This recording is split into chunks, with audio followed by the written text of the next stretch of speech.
Hi everyone, welcome to Things Lucy Reads. I'm Luce and this is part 1 of my August wrap-up. The first book that I read was a birthday present from my friend Lucina. I will link her channel down below. She sent me Nimona by Noelle Stevenson and I absolutely love this. I gave it 5 out of 5 stars. I'd never read anything by Noelle Stevenson before, but this was just fantastic. It's about this girl called Nimona who is a shapeshifter and she's a little bit overweight, so not like stick thin like most protagonists are, so that was really good.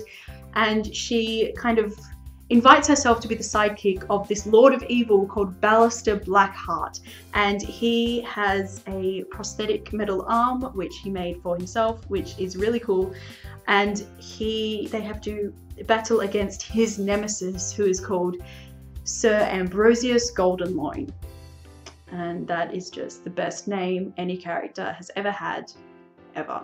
So it's really, really funny. Noelle's sense of humor is astounding, and also the world where they live is really interesting. It's set in like medieval times, knights and princes and nemesis and evil lords, but there's also like high-tech science and fridges and movies and pizza delivery, and it's just this really bizarre mix, but Noelle makes it work.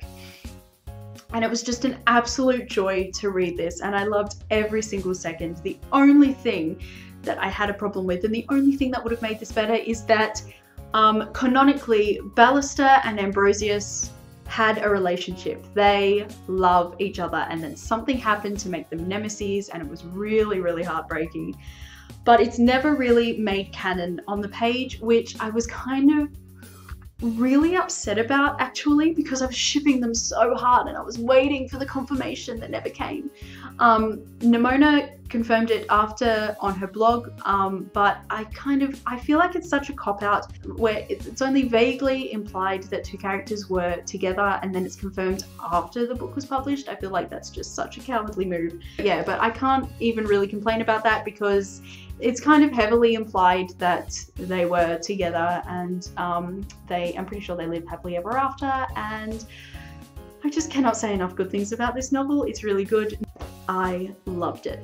The next book I read was a single issue comic, and it was Edge of Spider-Verse #2, which is about Gwen Stacy when she becomes Spider-Woman.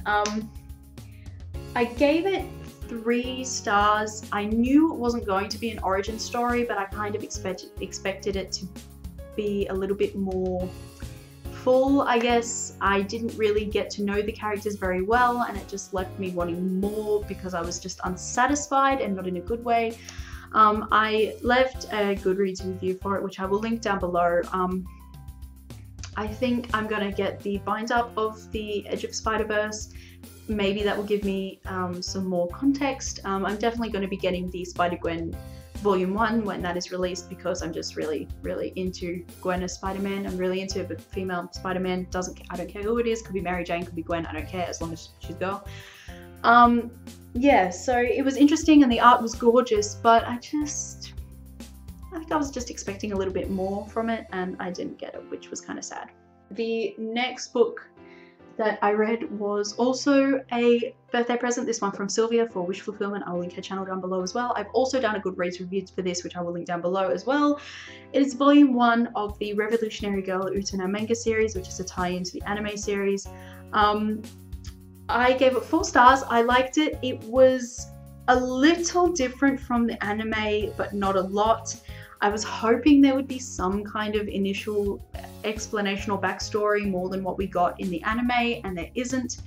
So I was kind of upset about that, but I followed the story pretty well because I have seen the first few episodes of the anime, so I knew what to expect. I followed it easier than I did with that because I knew what to expect, I knew what was coming, and I knew what would happen. And yeah, I really did enjoy it, and I do want to read the rest of the series and watch the rest of the anime. And then the last book that I read for this part of the wrap-up is a Yuri manga called Prism by Higashiyama Sho. I will link the website where I read it below. There's only like 2.5 volumes of it, which sucks because this is amazing. I gave it 5 stars. It's just such a good story. It's about this one girl, and she kind of had a bit of a crush in middle school on someone that she met on holiday, and all this time she's been thinking that that person was a boy, and then she starts high school and the person is in her class and she's a girl. And so there's kind of this little crisis, because she was as in love with this person as you can be at 14, and this person who she thought was a boy is actually a girl, and she just kind of explores what that means and whether her feelings have changed, and it's just really, really great. And their teacher is bisexual and really supporting of them when they do start a relationship, which I thought was fantastic. Unfortunately, it's kind of on indefinite hiatus. There was some copyright issues with the drawings, which sucks, but it's just a really good story and I really recommend it, even though it's unfinished, even though it's so short. It was just fabulous. So yeah, that is all for this part of the wrap up, and I will see you in my next video. Bye everyone.